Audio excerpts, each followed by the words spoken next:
चारों एंगल्स, ठीक है। चाहे ऊपर आप देख लीजिए ये एंगल भी 90 डिग्री है, ये एंगल भी 90 डिग्री है, और इसके नीचे भी अगर आप देखें तो यहाँ पर भी हमारे पास दोनों एंगल्स 90 डिग्रीज के हैं।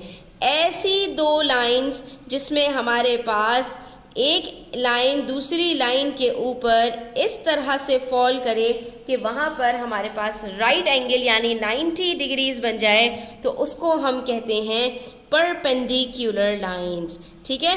ये आपने टर्म याद रखनी है, जिसके लिए आप आसान जो है उसमें भी याद रख सकते हैं कि आपके पास इन दो लाइंस के अंदर एक उल्टा सा टी बन जाता है, ठीक है। तो ऐसी दो लाइंस को कि जिसके अंदर आपके पास जो एंगल बन रहा है वो राइट एंगल हो, 90 डिग्रीज हो, तो उसको हम कहते हैं परपेंडिकुलर लाइंस। अब इस परपेंडिकुलर लाइंस का हमारे पास पूरा काम ट्रायंगल में होता है। इसी तरह से देखिए ये भी सेट है मेरे पास, इसके अंदर भी मैं अपनी लाइन को बेस लाइन के ऊपर रखूँगी, ठीक है। और यहाँ से जब मैंने मेजर किया तो आप देख सकते हैं ये भी एग्जैक्टली 90 डिग्रीज बन रहे हैं। इसका मतलब है कि ये भी हमारे पास परपेंडिकुलर लाइंस हैं, ठीक है। अब अगर परपेंडिकुलर लाइंस का कॉन्सेप्ट आपको क्लियर हो गया स्टूडेंट्स, तो ट्रायंगल की हाइट मालूम करना कुछ भी मुश्किल नहीं है, क्योंकि एक ट्रायंगल के अंदर जो बेस होती है उसके ऊपर परपेंडिकुलर लाइन हमेशा उसकी हाइट बनती है, ठीक है। और परपेंडिकुलर लाइन भी कहाँ से आती है, जो हमारे पास ऑपोजिट वर्टेक्स होता है, यानी जो भी साइड हमारी बेस होगी उसके ऑपोजिट से हमारे पास एक जो है वो वर्टेक्स से जो लाइन गिरेगी उसको हम कहते हैं अपनी हाइट। तो अब यहाँ पर हमारे पास बेस के ऑपोजिट में पॉइंट ए है, वहाँ से हमने क्या करना है, एक स्ट्रेट लाइन, क्योंकि ये बॉक्सेस में बने हुए हैं तो यहाँ से जो स्ट्रेट लाइन हमारे पास आकर गिरेगी ये हो जाएगी हमारी हाइट, ठीक है। तो इसको हम कह देंगे ये हमारी हाइट है, और यहाँ पर हमारा 90 डिग्रीज बन जाएगा, ठीक है। अच्छा, अब यहाँ पर ये तो बात हो गई स्टूडेंट्स। अब हमने देखना है ये जो हमारे पास ट्रायंगल है EFG, इसके अंदर हमारे पास जो बेस है वो है FG।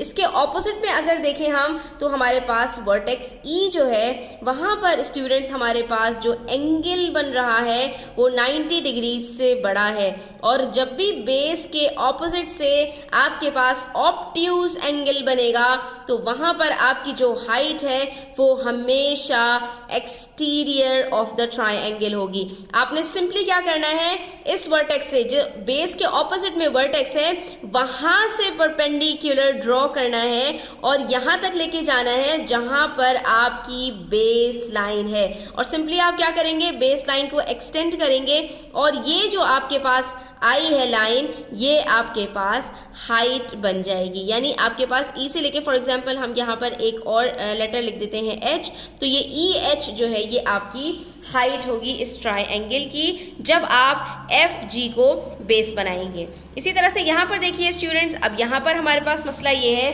कि बेस के ऑपोजिट में हमारे पास जो वर्टेक्स है वो हमारे पास यहाँ पर स्ट्रेट लाइन नहीं बन पाएगी।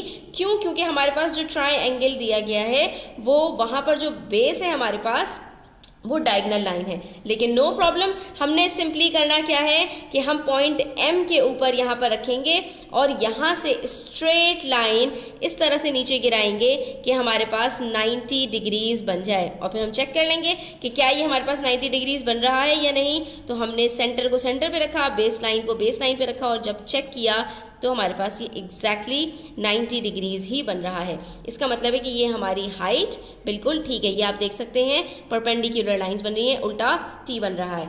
अब यहाँ पर स्टूडेंट्स ये तो बिल्कुल ही इन्होंने उल्टा कर दिया। अब आपकी बेस जो है वो अप साइड चली गई है, तो कोई बात नहीं, हमने यहाँ से चेक करना है XY से बेस हमारी अगर ये है तो इसके ऑपोजिट में वर्टेक्स Z है।